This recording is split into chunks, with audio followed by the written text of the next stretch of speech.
Hello, everyone. Okay, everybody hear me? Okay. To give you guys a little bit of information, my name is Thomas Carden. I'm the founding director of American International Tax Advisors based out of Bangkok. We have about 5 other offices spread out around the Southeast Asia, Hong Kong, Cambodia, United Arab Emirates, and Manila in the Philippines. My specialist for the past 20 years has been U.S. expat taxation.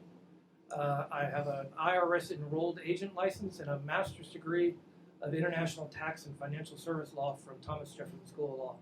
To this, our firm, as far as we know, is definitely the largest in Thailand and one of the largest in Southeast Asia with this. We specialize primarily in the taxation of U.S. expats living overseas, as well as businesses that have a U.S. connection back into the United States through this. For today's basic chat, I believe we're going to be talking about all expats. Because anybody have any business questions here? And do that. Okay, we can ask those, to this. But the primary format of this is going to be based upon U.S. expat tax, especially for retirees here. Primarily retirees living off retirement income here. That's the bulk of my Chiang Mai clients with this. To give you guys a basic background of U.S. expat tax, the U.S. is one of only 2 countries in the world that taxes you wherever you go, no matter how long you are outside of the United States. The other country being Eritrea. The UK has implemented a 3-year rule. You do have to be outside 3 years before they'll allow you to fully release from taxation. The U.S. does not do that unless you go in and renounce your citizenship. When you renounce your citizenship, you have to state that I have paid all my taxes, I'm currently up to date, and that I am not renouncing for tax reasons, which means to lower your tax bill. However, the compliance cost of filling out all this paperwork is a justifiable reason for renouncing your citizenship. George Orwell would love the complexity of this stuff, too. But what this means is, effectively, no matter how long you go out of the United States, and wherever you go in the United States, you are still subject to U.S. tax reporting back to the United States with this. Period. To this. There are a lot of people, cowboys out there, who will say that you are below the foreign earned income exclusion of roughly about $110,000. Okay? And so I don't have to file a tax return. That is fundamentally incorrect. You may be able to exclude earned income up to that level using the foreign earned income exclusion, but you have to file the tax return to tell the IRS that you're eligible for the foreign earned income exclusion with this. Okay? And another kicker to this is the foreign earned income exclusion of that amount does not count for retirement income. Pensions, SEPs, Simples, IRAs, KIOs, or any type of foreign pension are still taxable in the U.S. from a general structural standpoint when you're anywhere else. Okay, to this. Now, Thailand has a really, really unique benefit though, okay? In that Article 20 of the United States-Thailand Tax Treaty says that pensions are only taxable in the country you're a resident. Now, I am paraphrasing that. It's written in legalese with this. But so what that means is anybody who is subject to this tax treaty, their pensions are only taxable in Thailand. Now, as U.S. citizens and green card holders, that would not normally be the case that you'd be eligible for this because Article 1 would talk about what's called the savings clause that excludes you from using the tax treaty except for very, very specific things. However, deep down in the tax treaty is another clause that essentially says United States residents of Thailand are treated as residents of Thailand for purposes of this convention, which allows you to use Article 20 with this. Okay. Now, one thing I will say is don't try this at home. This is a 2-page legal document. If you want to file for that, you pretty much have to go to us because the IRS doesn't fully understand it on 95% of the time. They send a letter back. We correspond with this.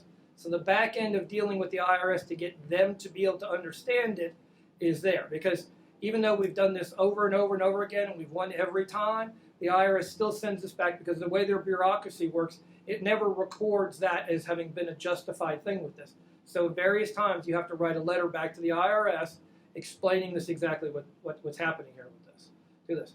But it's very, very effective. Now what the benefit of that is, and a gentleman asked this earlier to this, I say I have a Teamster pension and a Social Security check. How is that taxable? Okay, by the terms of the tax treaty, pensions are only taxable in the country you're resident in. Social Security is conversely taxable only in the country that it arises in. So from a U.S. citizen living in Thailand, the pension would be taxable only in Thailand, and that's a key point, only in Thailand, and Social Security would be taxable only in the United States. Now, one of the secondary benefits of this is that if you are one of the senior citizens who is using the direct deposit into your account here of a certain amount of money, and that money is predominantly made of Social Security payments, should the Thais decide to start taxing that as income to you, they will not be able to tax the Social Security benefits. Your Social Security benefits will always be free of tax here in Thailand with this. Now, from a U.S. standpoint, the pension is zeroed out by the tax treaty as taxable income, which means that none of the Social Security becomes taxable to this, which can be taxable up to 80% of the value of this.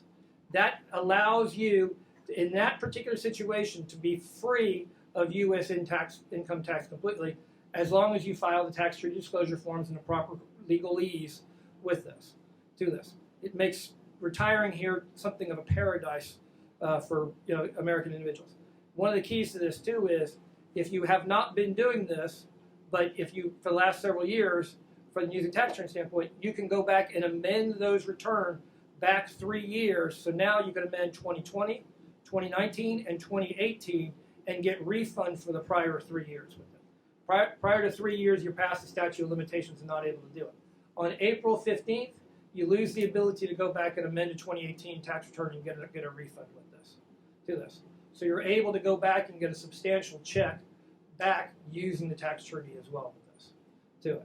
So that cleans you up. Now, secondarily to this is the Thai system of taxation on this. Okay, remember we said only Thailand is able to tax pensions, foreign pensions with this. Thailand currently has a territorial system of taxation.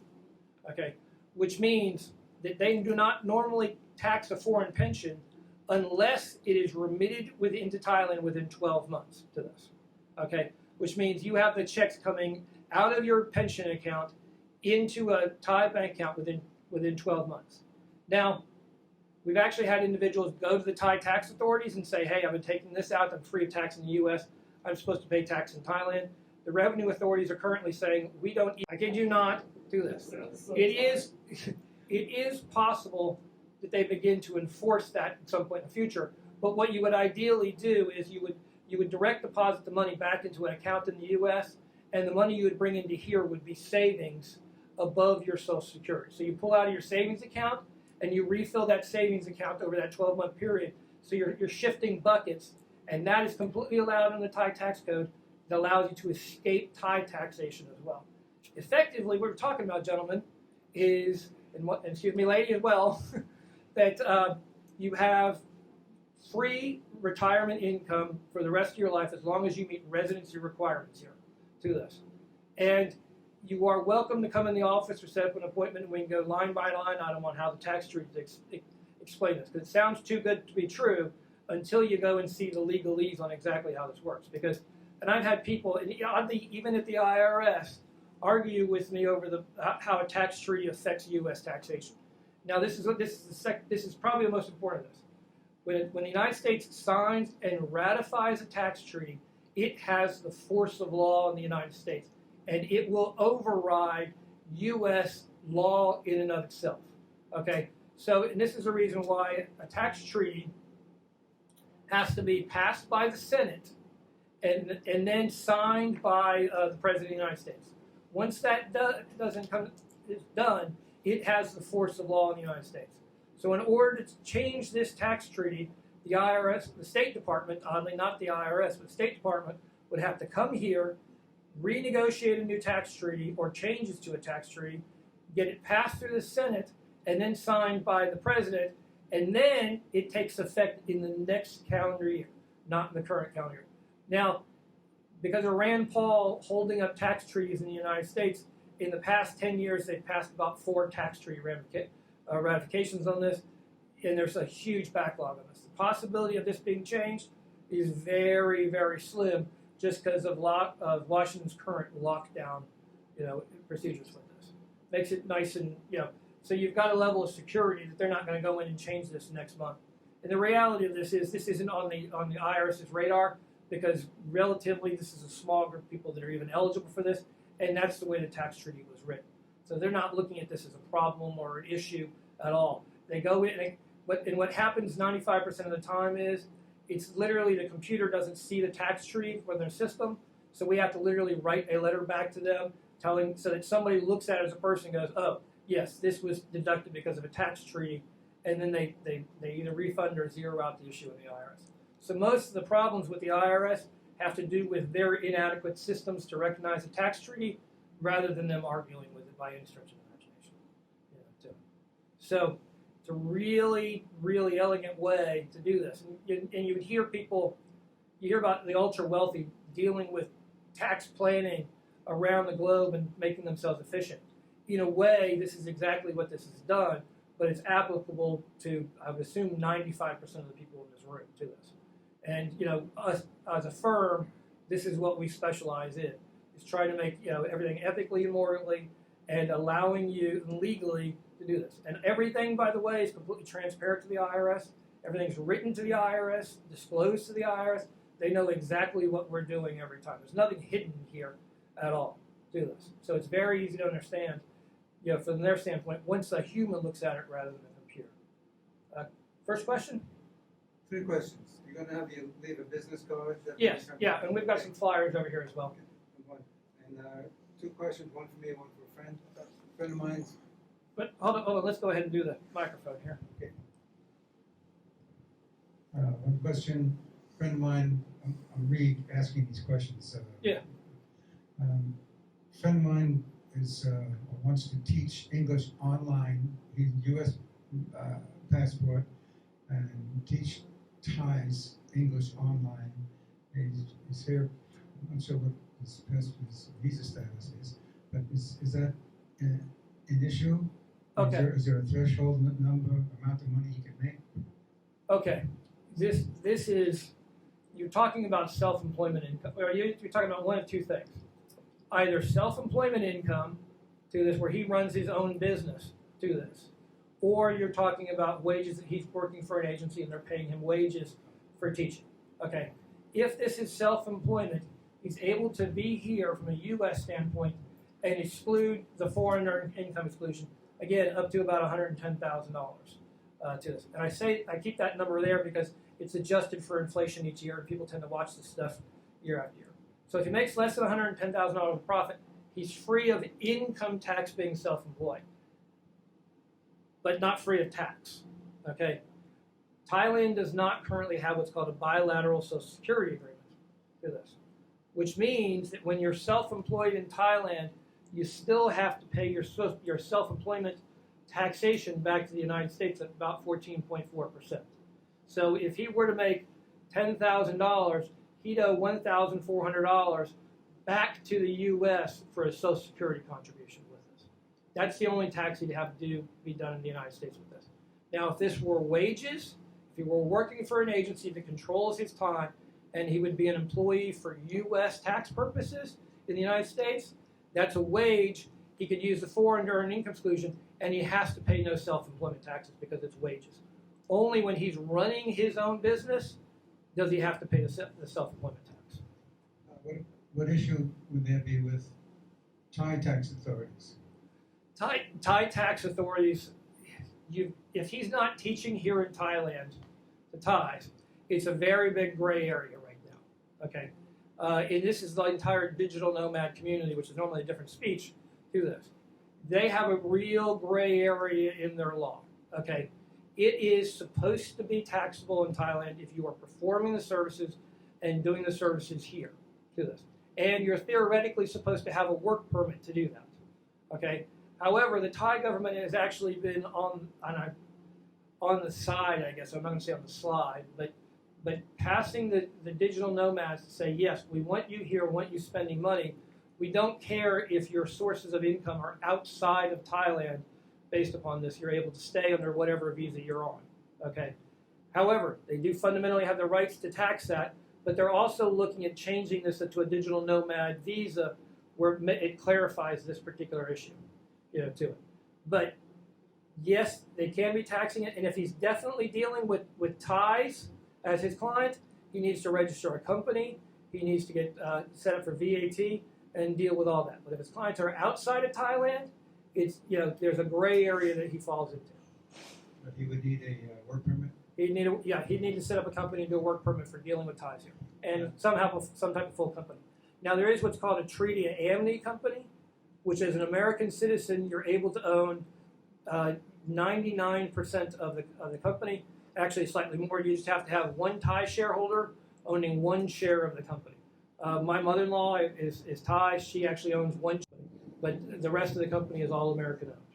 So that's how we deal with the ownership. Okay, second question, U.S. citizen. I created a business here which I did not launch, a jewelry business. It has an appraised value of a little over $2 million US. All made here in Thailand.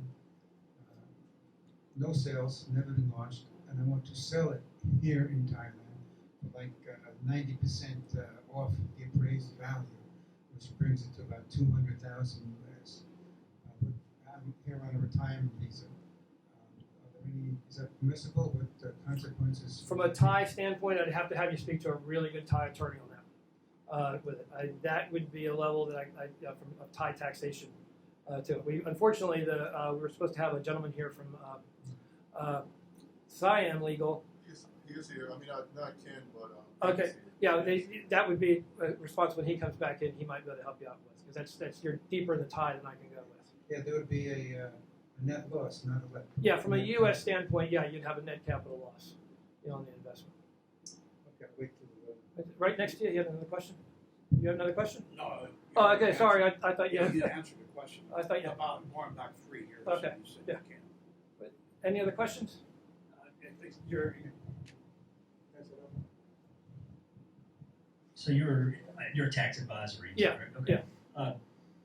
Kind of tangential to your comments about setting up a corporation. So just in summary, if you set up a business, again, you have to file under Thai business tax laws. Yeah.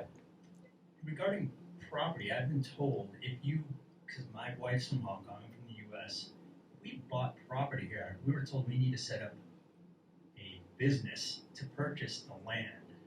Is that correct? How does that? And again, this is Yeah. It's a good question for Dan. That might be there. I do know that under a treaty amnesty company, if it's for your residence, you can buy a house with it and own, again, 99% of it.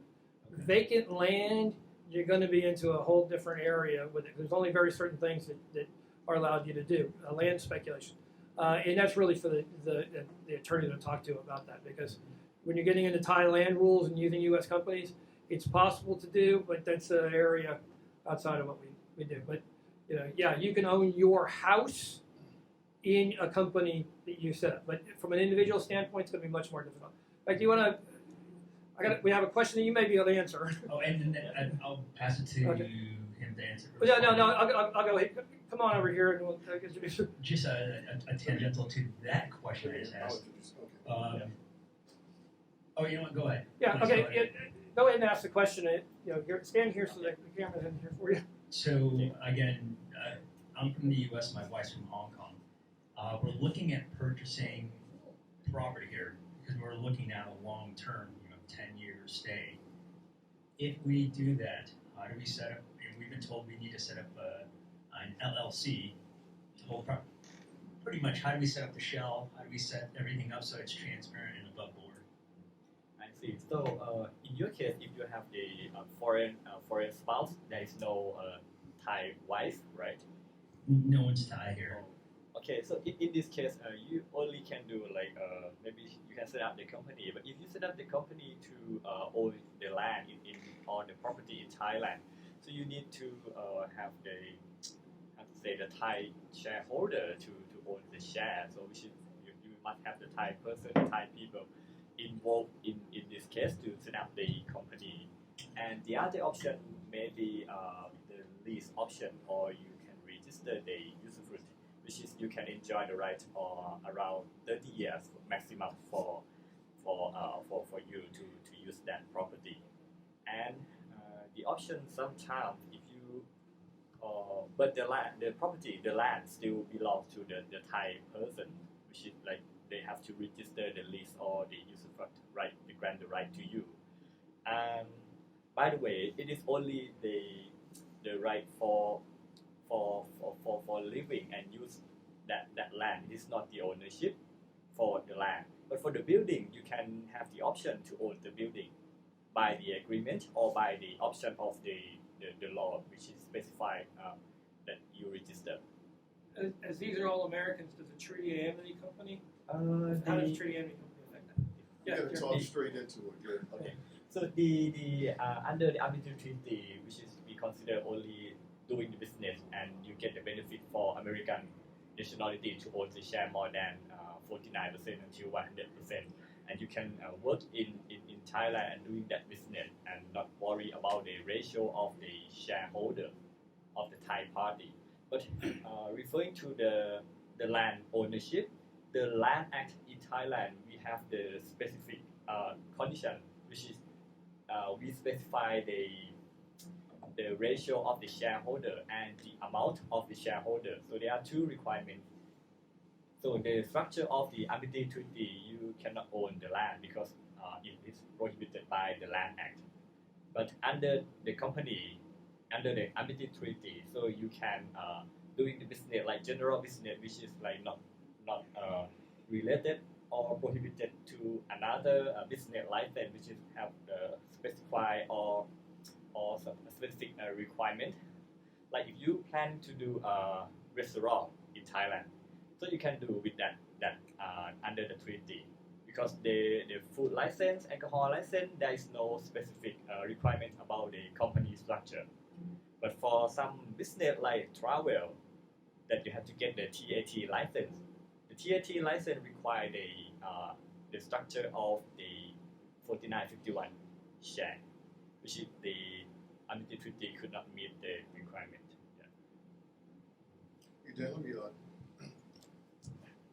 I just wanted to take an opportunity to explain who everyone is. Thomas Carden was American International Tax Advisors, and we all have kind of a coalition to achieve, being able to take care of all of our clients. So Thomas Carden is of American International Tax Advisors, and I work with Business Class Asia.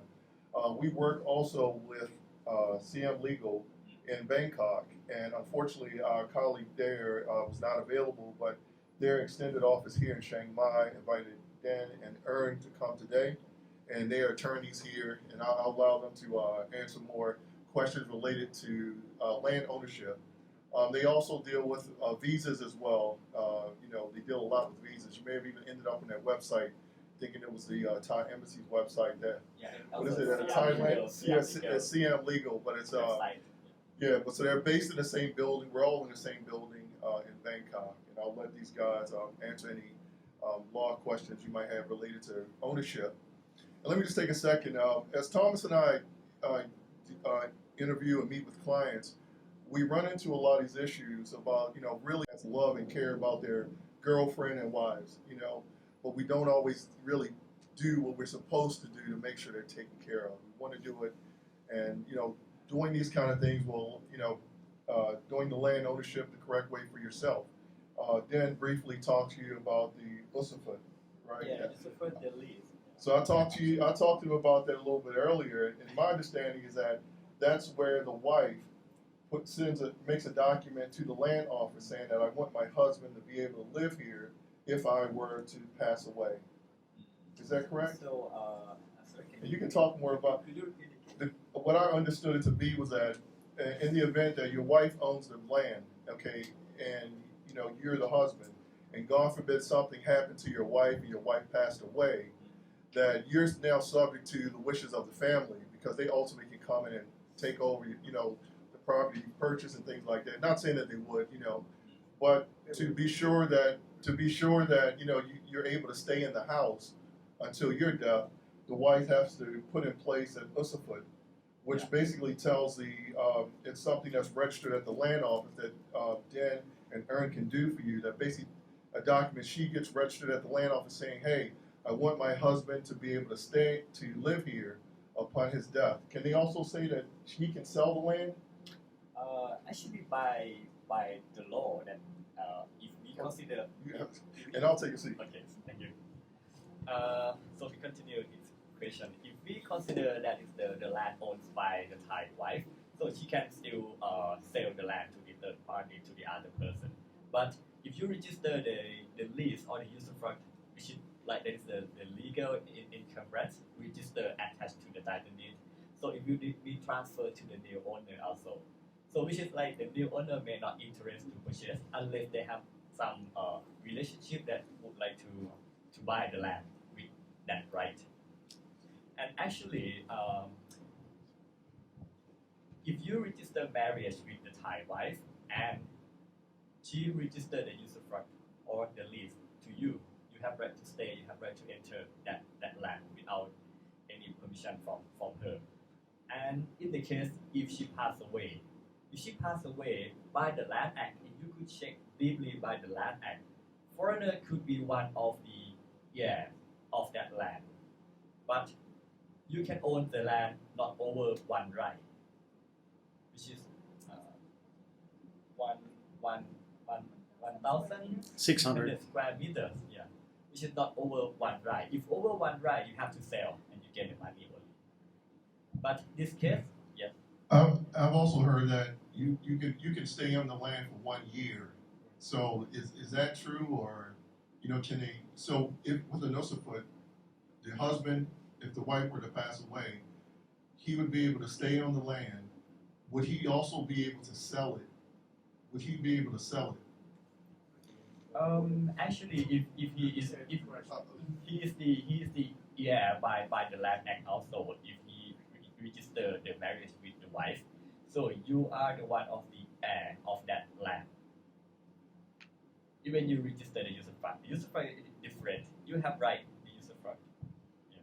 But if an American cannot own the land, that's why it's like Actually, foreigner could own the land if meet that condition. Okay. The condition like the land owned by the Thai wife and she passed away.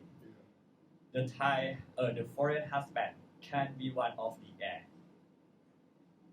by the landlord.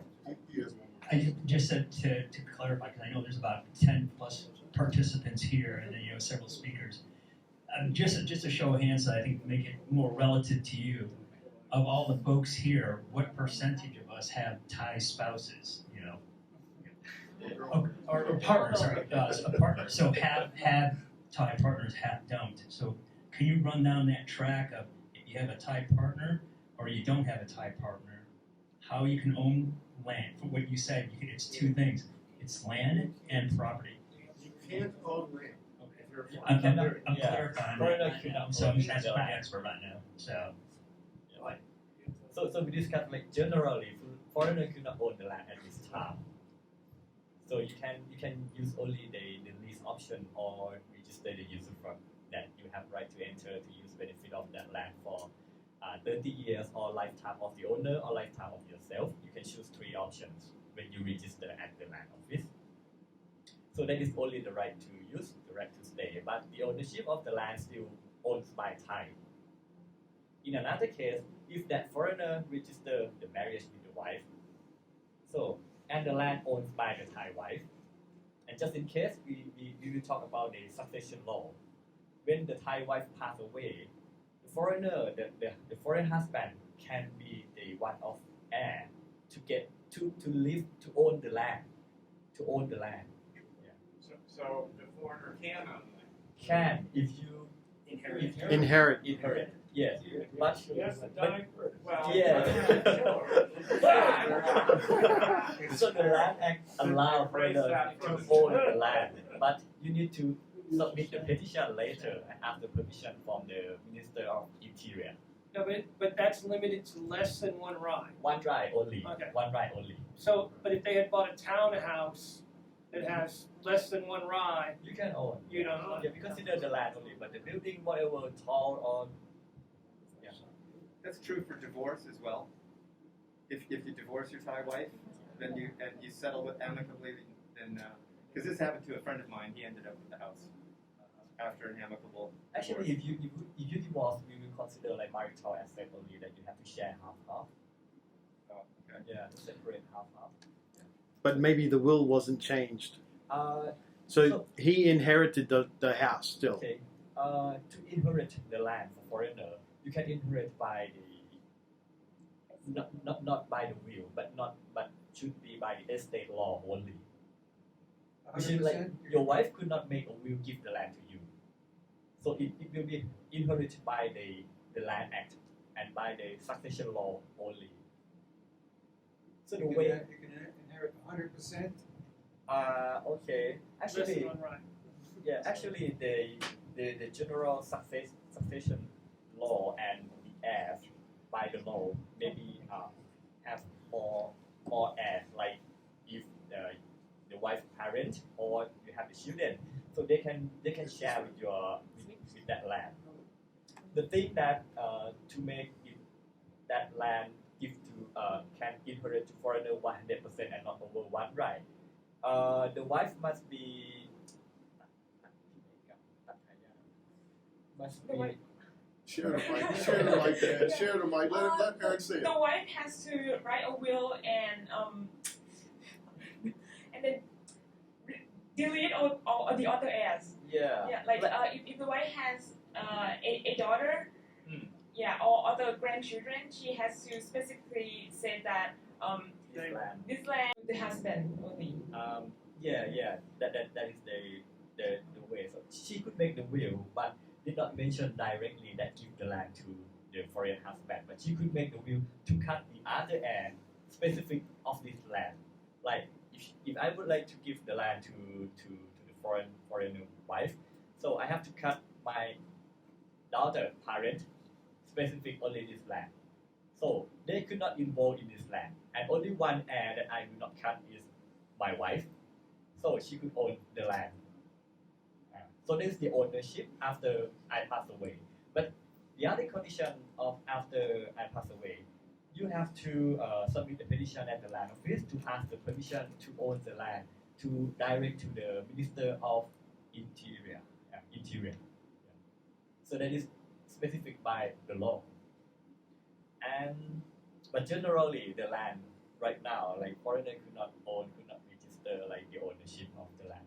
Unless the other option, like if you invest by the EOI, like you have investment and the managing director could apply to own the land not more than one right also for living, for residence.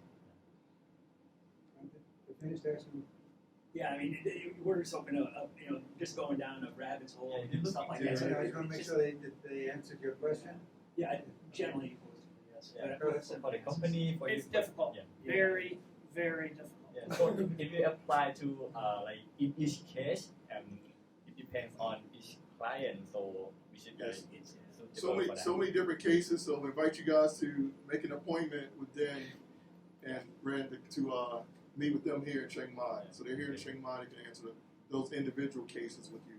You know. I was told to re-ask this question of you. Yes. U.S. citizen, here from retirement visa, corporation based in the United States. I established a jewelry business,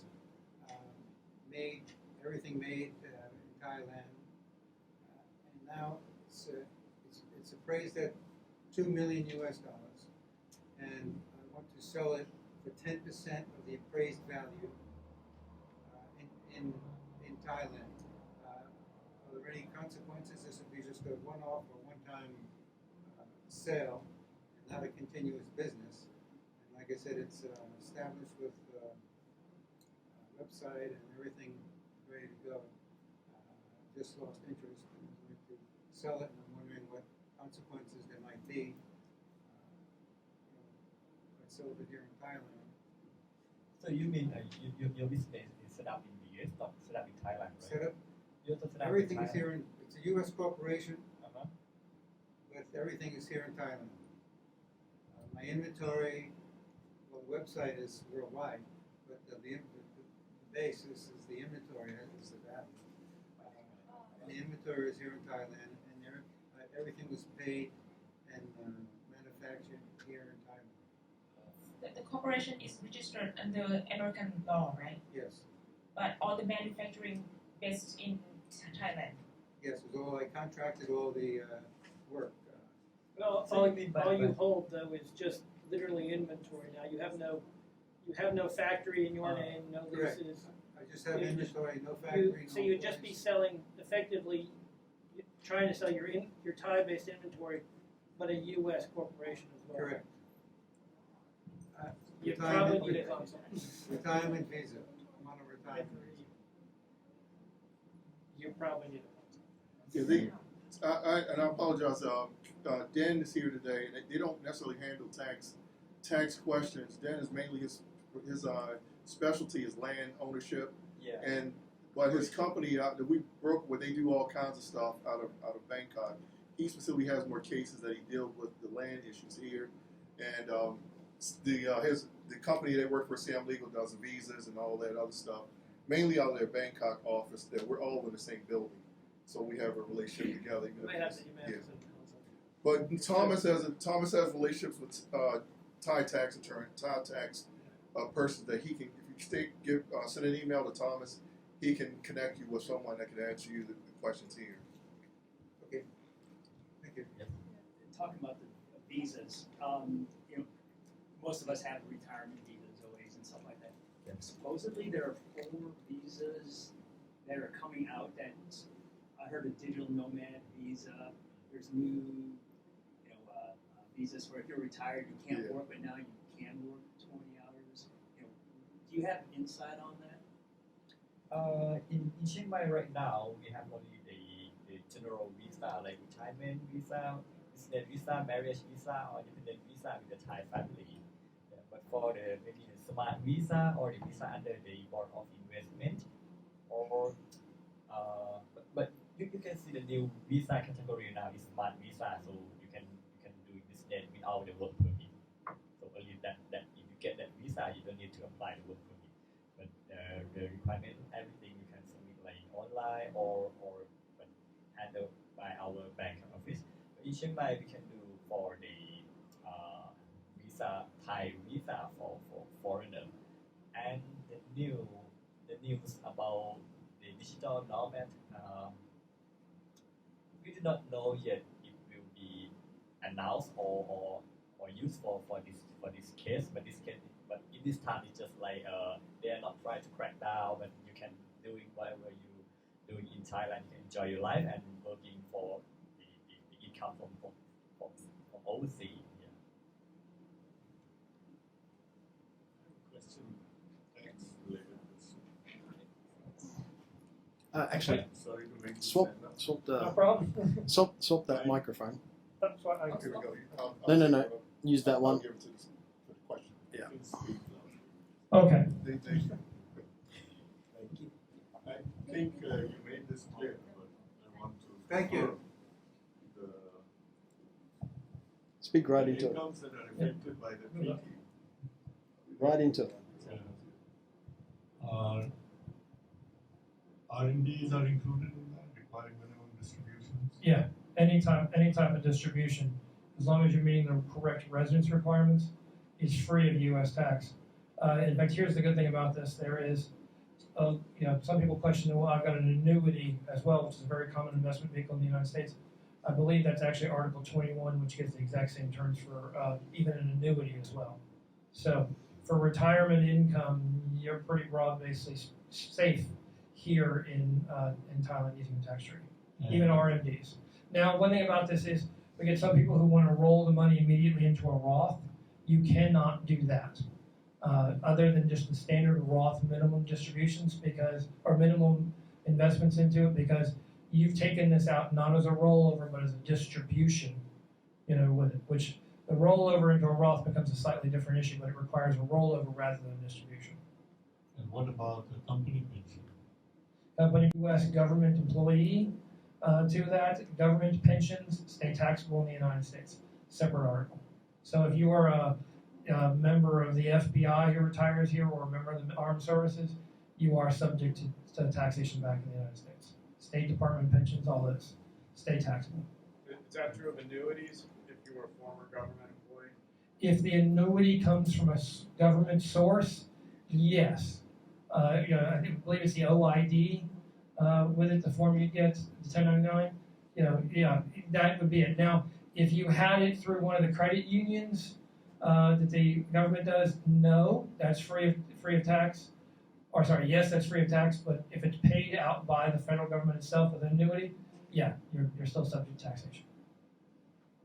This may not be the place to ask this question, but your charges are based on what? You check in a different place? It's we started about $600 for a regular tax return. The tax treaty being more complex because of the amount of back end work that's involved on a regular basis. So generally, it's about $1,000, and they can go up depending upon. I mean, we have gentlemen who have 40, 50 rentals in the United States.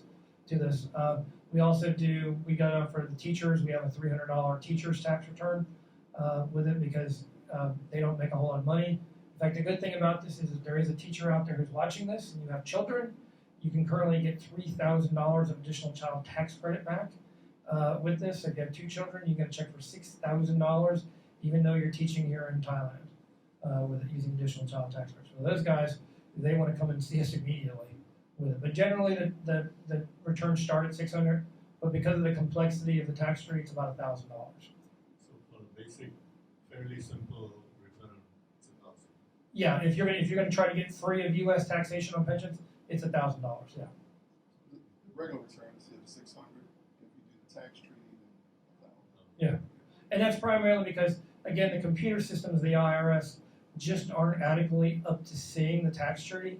So what tends to happen is we get a letter about 6 months later, there's a math error, and then we have to correspond back with the IRS to make sure that a person sees the tax treaty, and then they write the thing off. So it's just more, flat out more work. To it. Any other questions? That was 1,000 for both U.S. and Thailand taxes. Thailand, we do Thailand taxes as a courtesy for you. Generally, they're not very expensive, but that would be plus to do a Thailand tax return with. But generally, does about $150 to it. We can also refer you to some really good agencies that do it even cheaper than we do. We really only do that for primarily people who have businesses, and they want to make sure that everything meshes into Western standards. We do that as well to this. We do also have some accounting staff that for small business. If you really want to have U.S. standard accounting, we do that as well. We use a software called Xero with it, so we allow people to small business. But that's kind of a courtesy issue because if you don't want to have to go find somebody, you will pay more for us to do it. But you've also got a standard that you understand as well for doing Thai tax returns. Thomas, you introduced yourself well, but could you explain, do you have any partners or do you just have staff? I have, how to describe this? In Thailand, I own 99% of the company with this. We have currently, including myself, 10 people in the office in Bangkok. We have myself and Chris McLaughlin is my practice manager. He's also a U.S. citizen. Okay, so we're the hub of the firm. We have a joint venture office that we own 50% of in Hong Kong. We also have a joint venture office out of Manila. That's again a 50% split. And then we actually own 70% of the practice in Abu Dhabi with us. So you got silver hair like the rest of us do. So to set us at ease, I'm a minimum of 10 to 12 years, and part of that is part of my job, and Ken can tell you this constantly, is to develop and grow this practice. My goal is to retire out in about 10 years and probably sell the practice to a very thriving staff. We're growing, even during COVID, at about 40% a year to this. So we're not, and I'm happily married to a Thai wife. I'm here for a long period of time to this. And anybody's welcome to happen to come into, if you're in Bangkok, stop by our office. And you can see that we are by far the largest in Thailand to this. If you have any questions, not only is Thomas going to be dedicated for another 10 years, we could easily bring his wife here and she will tell you that he will be working another 10 years. Actually, Thomas's wife is very educated. She has a master's in the U.S., the U.K., and a law degree here. So she actually is a big help to us. You know, as you know, even sometimes we're meeting clients. You know, they're putting their wives at ease that the Thai wife is a little uncomfortable with us holding hundreds of millions of dollars or something like that for you. So we give her a big kudos, and she's a big help. She's my ace in the hole in a lot of respects, Yes. especially with dealing with all the bureaucracy and everything. She has helped me out a long ways to build this practice. Next question. I don't know if it's a quick question. I think it is a quick question. What would be the cost and complexity? I just have a simple passive rental income. I would just invite you guys. It's generally about $600. It's just you just got like say one rental. I mean, it can go up depending upon the number of rentals you have. Just one. Yeah, just one rental would be about $600. Okay. I would invite everyone that Thomas and I are available all the time, usually during the week. You know, through Zoom and anything like that. We plan to come here regularly. We wanted to come here regularly before, but because of COVID, it kept us away. And the reason, again, my name is Ken Brown. I work for Business Class Asia. I'm a financial consultant, but mainly I do the setup of pensions and trusts for American Expats. Thomas, along with my CEO, met a couple years ago, well, more than a couple of years ago, but basically Thomas spoke to my CEO and explained the difficulties he was having and the difficulties American expats were having, achieving financial accounts here and being able to take care of their business outside of the United States. We talked briefly about, you may not have experienced this, but a lot of American expats are having problems with their banking accounts as well as even their retirement accounts. Even Thomas recently with Wells Fargo came out, if you didn't have an American address, that they wanted you to take your money out if you weren't based in the United States anymore.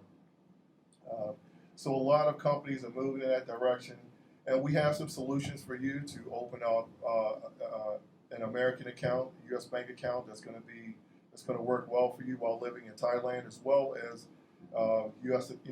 Bank accounts outside of Thailand and also United States, which I use as well. Yeah, what happened was, and we were at the beginning stages of this, really, one of the number one calls I get is from my clients is, I can't access my bank account. I can't get, they're closing my brokerage account. They won't let me trade stuff with this on a regular basis. And what happened is, there's actually no specific law that precludes you from having to not being able to have an account in the United States as a U.S. citizen. However, under really rather aggressive, what's called know your client rules, the trend in the United States is that the banks and the financial institutions can't know you under know your client rules, so they believe that the federal government will start penalizing them for having these accounts with U.S. citizens overseas that they have never seen or talked to in years with them. So they're rolling and closing these accounts one after another, and it can be it started off with brokerage accounts, and now it's down to individual bank accounts on a regular basis. The other side of this too is we were in Pattaya about 2 weeks ago with this, and we went to see a nice old couple. The gentleman had been in hospital. He was about 85. He was just about gone to this. She unfortunately was having a problem paying the bill though, because they have a Wells Fargo bank account that their Social Security goes into, but Wells Fargo would not send them the PIN code for the ATM card because they didn't have a cell phone in the United States to send it to with this. So they were literally having to negotiate with the bank to pay an additional fee to use it as a credit card rather than being able to go to pull it out of the ATM. And Ken is my go-to person for the solution on either opening up a U.S. bank account. He's helped me get I have a Standard Bank Isle of Man account, so that I don't have to deal with it. But he also helps out if you want to do stocks, bonds, investments. He can also get you an account overseas that you're able to do that across the board without worrying about them shutting your account down to this. I had the same problem, and the solution that somebody gave me was buy a Skype number, a USA number through Skype. It's that works. You can communicate through Skype. The gentleman, you may not have heard in the back of the video, said you use a Skype number. They can call back to that, and they can text to that sometimes with a PIN code. Other times they'll bounce the Skype number to that. But what they're also doing now is if you're logging in from overseas and not using what's called a VPN to hide your address into this, they'll see you're logging in from overseas and they'll close your account for security purposes, thinking that somebody's trying to hack your account from Russia or somewhere. Right. You call in and say, well, you know, I spend half my time of year living overseas. They're like, what? You're living overseas for half the year? And then they will close your account, even though you have a U.S. address. So Ken is my go-to person that I refer to. He's also a very good friend of mine now. But we've built these solutions over the years to allow you to fix all these issues with it. Because I literally had 2 conversations earlier this morning with 2 existing clients, and all of these topics came up over and over again. Just a comment. I tried to preemptively take care of that problem because I had friends who had the same problem. So I just called my bank one day and just had them replace my old U.S. mobile number with my Skype number. Yeah. Because this is what I use. I don't like to have a cell phone anymore. Yeah. And they were cool with that. I have a Skype number as well, but what you're going to find is that, what I'm finding is that when you go to put these numbers in now, they automatically know that it's a Skype number. They, you know, sometimes you put them in now to these banks, they recognize that the banks are required to know where you are. So their requirement, even though, you know, so they're going to the extra step to know where these numbers are as well, because they're the ones that are going to get these fines, and that's why they do not want to keep us as their clients, you know. So if you imagine all the difficulties that we go through to just manage our funds that we've grown in the United States, imagine how much trouble your Thai wife or girlfriend is going to go through trying to access benefits that you've left for them. You know, and these are the kind of things that we're looking into. And in no way, we don't want to tell you, we don't want you to get caught up. We're just telling you that don't be shocked if it happens to you. And if it does happen to you, we have solutions for you to do that. So in terms of the bank accounts, we can accommodate that, as well as if you're able to access your 401k or IRA, and you want to move those funds and be managed closer to home, we can do that through our office in the Hong Kong office.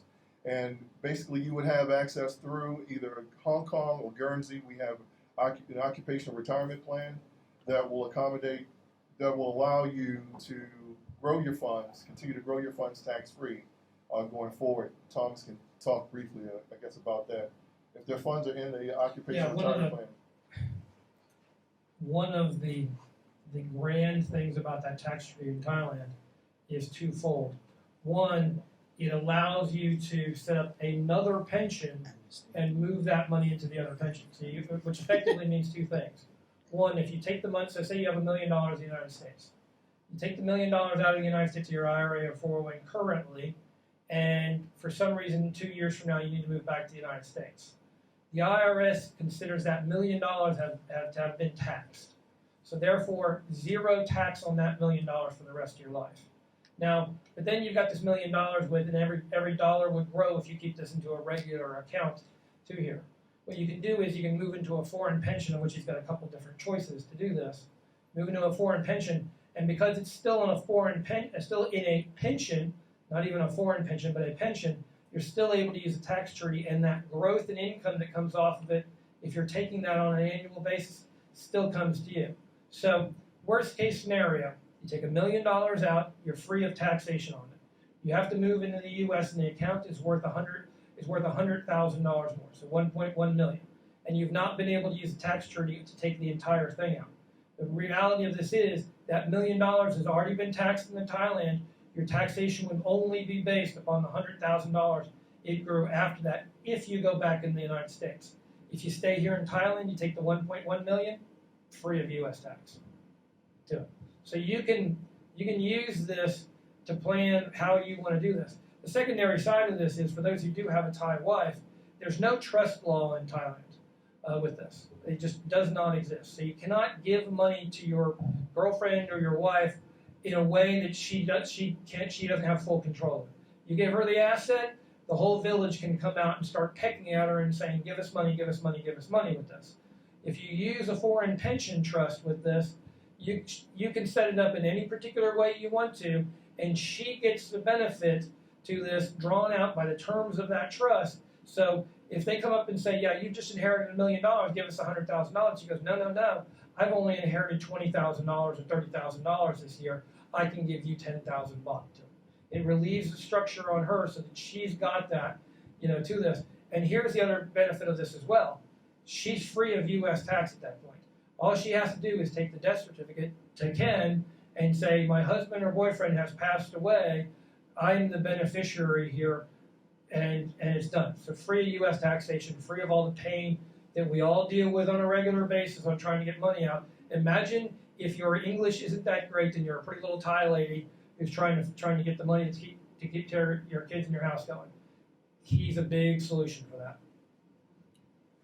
So the occupational retirement plan is designed to convert into similar like a trust, that will pay out upon your wishes. Would say, using all of the knowledge you have to grow the money you have, you're gonna put that in your letter of wishes if you want your wife to receive whatever, the lump sum all at one time, or you want her to receive $100,000 every 3 months or something like that to make sure the money lasts long, as well as if something happens to her, that the funds can continue to pass on to the next generation as well and payable to them.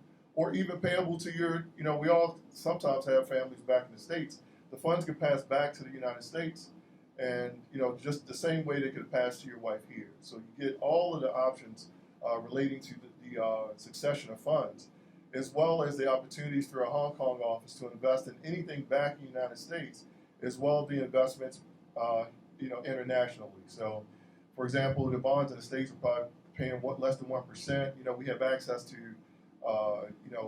assured accounts that will pay anywhere from 4% to 10%, depending upon your level of risk. Most of the people we see are at retirement age, so we don't really want to take that much risk. We want to make sure we don't have time to recover any money, anything like that. So you can safely get into something around 4 or 5% or along those lines through our Hong Kong office as options for you to see like that. Have any of you had any problems with your account closing or anything? You have? Edward Jones. Edward Or worse. Jones, yeah. Edward Jones is the worst. We had 2 clients who were from Hawaii, and their account was in Hawaii, and the broker didn't even know these guys were spending 6 months here.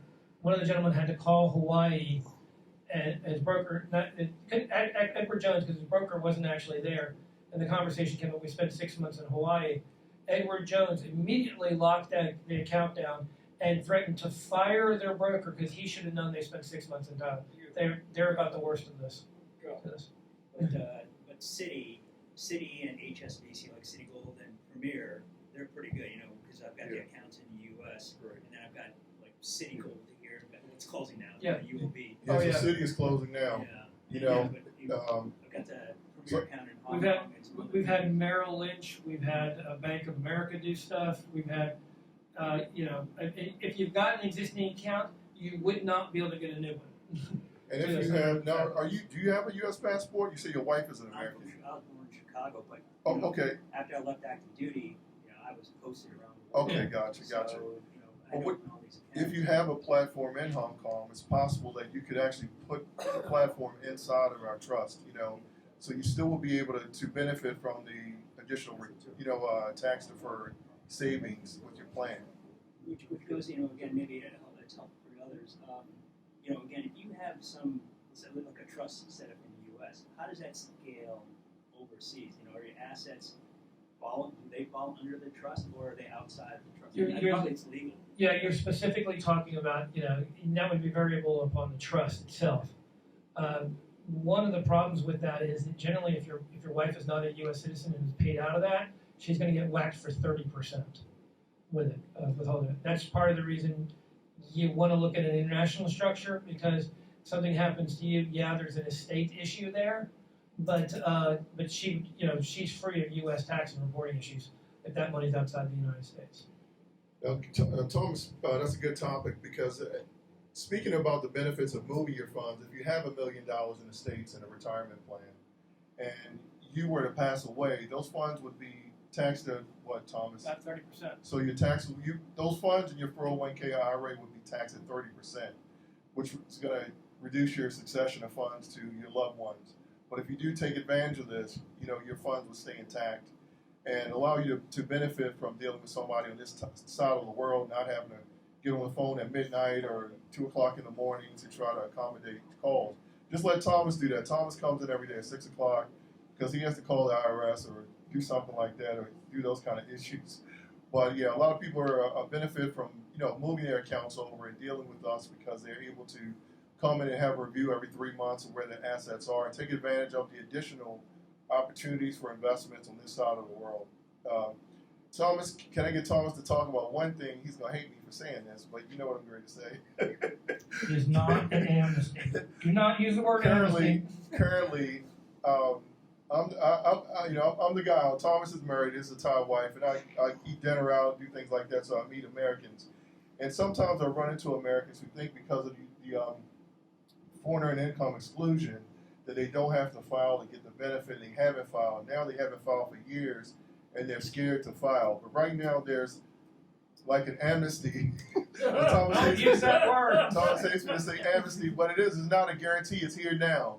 So it's not to scare you, but right now I'll let Thomas explain to you how you can come clean easily. Okay.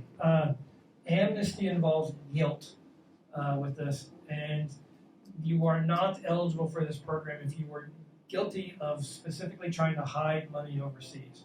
Okay. There are criminal programs that are available to use that keep you from going to prison, but it costs a lot of money at this particular point. There used to be programs that were available for those guys to where no penalty. You can wave your arms and walk in for free. However, and I'm assuming everybody here has been filing their tax returns. However, if you have not been filing your tax returns, is what's called the Streamline program. Streamline, not amnesty in this. Streamline allows you to, as long as you are not willful in your misconduct and trying to hide money overseas, you can file your last 3 years of tax returns and 6 years of the foreign bank account reporting forms, give a very nice explanation to the U.S. government, send to a very specific office with in red on every sheet written streamline filing to a very specific office, and they will allow you to be free of penalties for the accounts you have not disclosed overseas and any tax you may owe, with us. So now it's even a difficulty to even owe taxes if you're here in Thailand because Italian taxes are generally higher to this. But if you do owe, you would just owe the interest due on the streamline, on the tax due for those 3 years. And then they say, they look at this and they theoretically wave their arms and they say, okay, you weren't willful and you are free. You only get that shot once in your life, though. You have to file every year thereafter like clockwork, to it. But if you are willful, you can give us a call. I will refer you to a criminal attorney who can help you, or I should say, prevent you from going to prison to this. Because, yeah, they do put people in prison. Oddly, the gentleman, everybody familiar with the Thai Beanie Babies to this? Well, if you're familiar with him, you may or may not know that he went to prison for keeping $100 million overseas in hidden offshore accounts to this. So those guys, yeah, we actually do have solutions for keeping them out of prison. But if the IRS detects you before you have admitted that what the issue is, they will no longer allow you to do streamline filing, and you're in deep shit with it. The penalty for not filing an FBAR is 50% of the account value.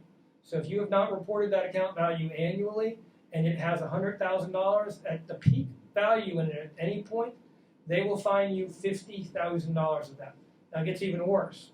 Say you go sell a house for $200,000. You've got an account for your penalty is $100,000 for non-disclosure. You move that account the next day into another account to buy the new house. And so now you've got $200,000 of peak value and get that account. Guess what? Same money, 2 penalties. The $200,000 is what you owe back to the IRS unless you go through streamline filing and tell them, oops, didn't know I had to do this, I was mistaken, and they allow you to be clean to this. But a true amnesty would allow everybody to just go through. The IRS has to review this and determine that you are not willful. Now, we've never had anybody that we put through streamline filing be determined to be willful, to this. We're very good at that. We've done a lot of those, but it is possible to do that. So if you know anybody, and you'll get a lot of cowboys in the bar who'll say, you didn't have to file a tax return because you're under the foreign earner exclusion. Do this, don't worry about the FBAR. They'll never find out. And eventually they're going to find out. And if they do, you're going to be in deep trouble. It's better to come clean and use a streamlined filing law still exists. Let me ask Thomas also to talk about. He's briefly touched on the FBAR. Do you guys know what FBAR is? The Foreign Bank Account Reporting Act. Okay, and most of you will probably know that, but it's the. And Thomas will tell you what that is. And, annually, if you have accounts in total that are more than $10,000 a year, you have to fill out foreign bank account reporting form to this, which oddly goes to. What if you have that money for 1 second? 1 second, it's a high balance in the year. High balance in the year to it. So if you got those accounts overseas, you got to fill out the FBAR, and it goes. Oddly goes to. Anybody know what the name of the Treasury Department it goes to? It goes to, believe it or not, the Financial Crime Center of the U.S. Treasury Department. That's where you electronically file these things into, and you report the high balance on the account during the year, the account number, and the bank branch you have, and the type of account on an annual basis with this.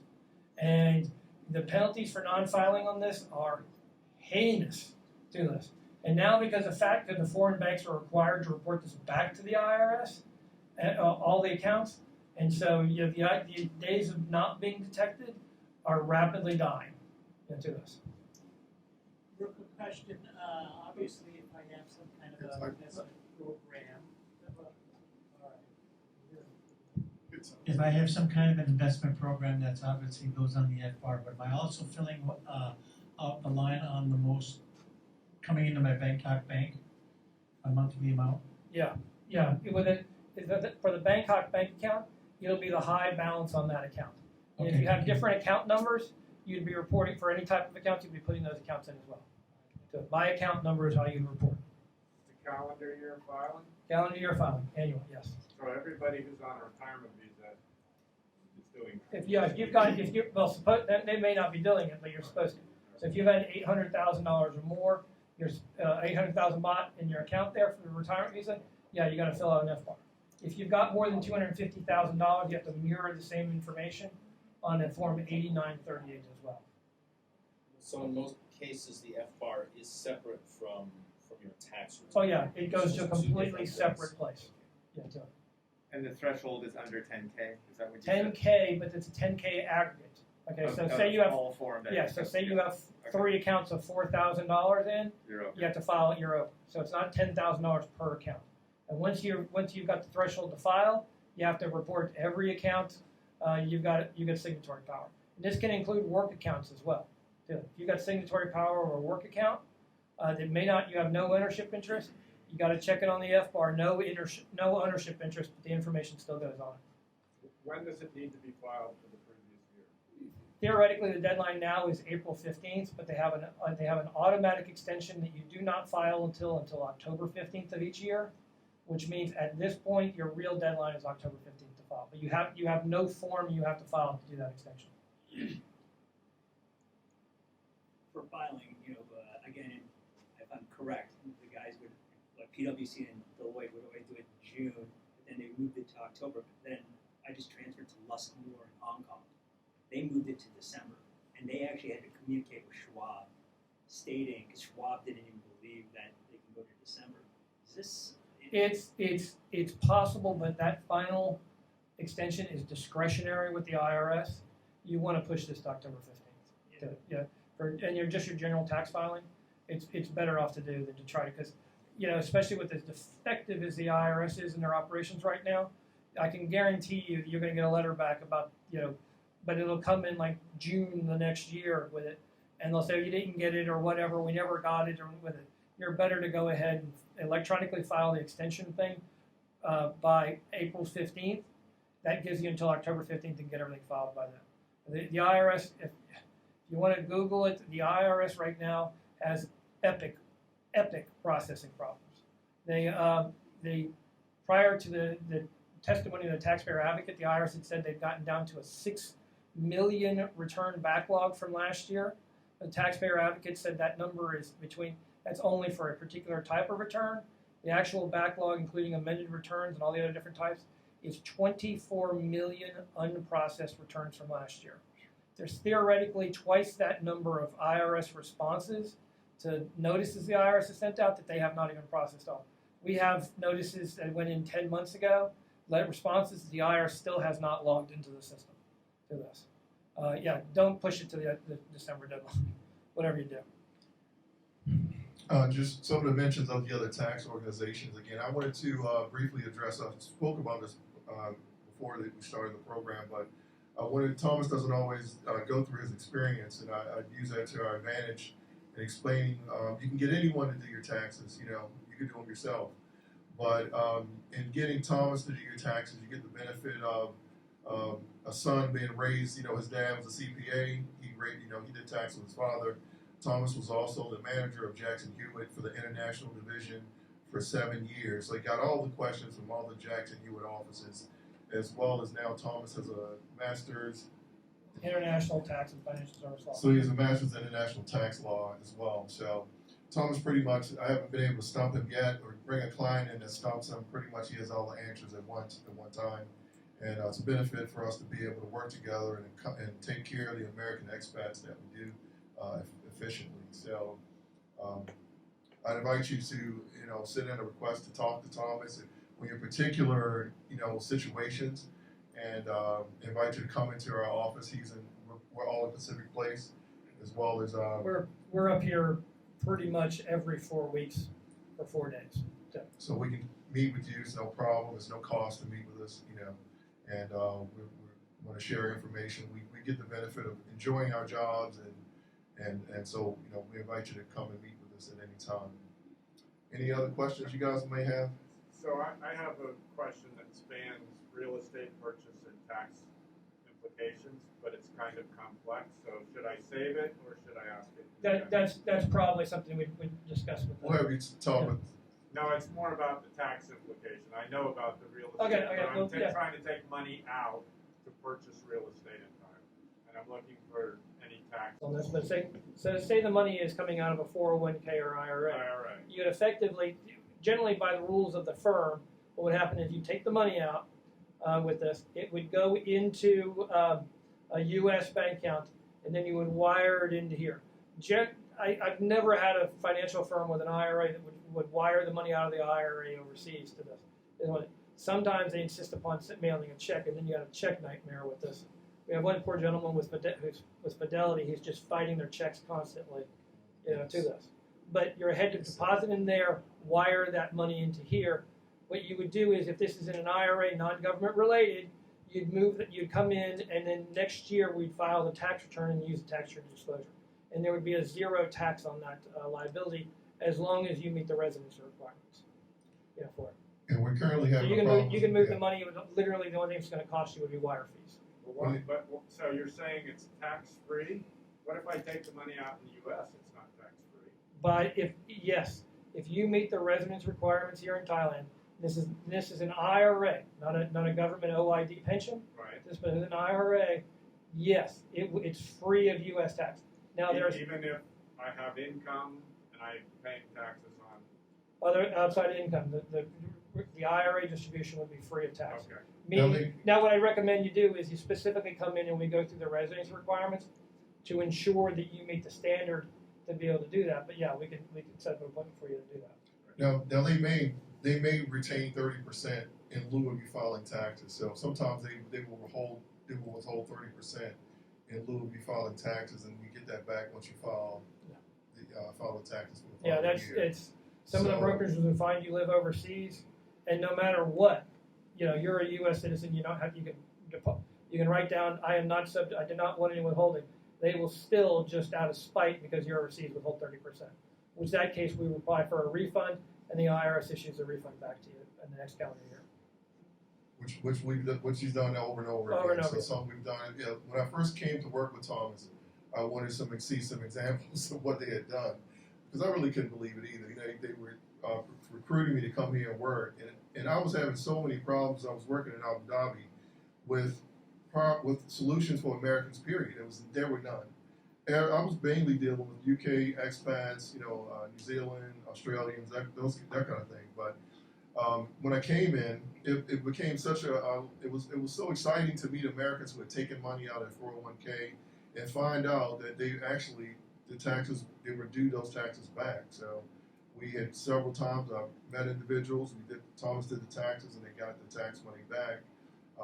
And in no way we're saying, avoid paying taxes. It's just that these are the only places right now, currently. It's the only place where the taxes are payable. It's the only way to pay it. Were you selling property in the U.S. to purchase property, or is that okay? I'm sorry, that's what I thought. But if you do sell property in the U.S., okay, and you want to purchase property here, not land, property. If the property, you're going to be subject to normal capital gains if you're moving. If the investments are outside of some type of retirement, which in the U.S. there's so many myriads of things to this, KIOs and all these kind of things to this, a regular pension. It's possible to own property, investment property in an IRA, but most of the time, you're going to be selling, you'll be subject to capital gains on real estate with it. The exception is you're still allowed the $250,000 per year per person homeowner's exclusion with this, as long as you lived in the house 2 of the last 5 years. So you can still use that and be free of tax.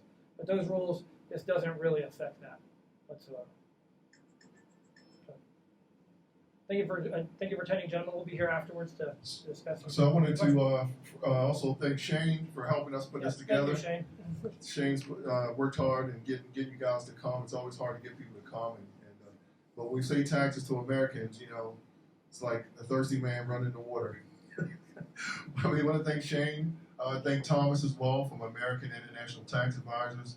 There's a flyer for Thomas in the back. You can get his information. And also Robert is here as well. He has some cards as well as Thomas does. I want to thank Dan and Erin for coming from CM Legal and coming to meet with us today. And their colleague Ken Graham was sick today, but I invite you guys to feel free to meet with them. If you guys have any cards, anything you can give out today for making sure your land is done the right way and the USAFoots are done. That's the key. I learned USAFoots, get your USAFoots done through CM Legal, as well as any visa stuff as well. They really have, they really handle all aspects that we have any legal issues as American or expats in general. So I invite you to deal with them. Again, I'm Ken Brown of Business Class Asia, and I invite you, if you have any issues with moving money around, accessing money, and things like that, I'm available through a phone call, WhatsApp. Thomas and I usually meet a lot together because usually the questions go back and forth between us. So I invite you to reach out to us, and we look forward to meeting you in the future. We look forward to being back in Chiang Mai maybe in about 45 days or so. Thanks again, and appreciate you coming out.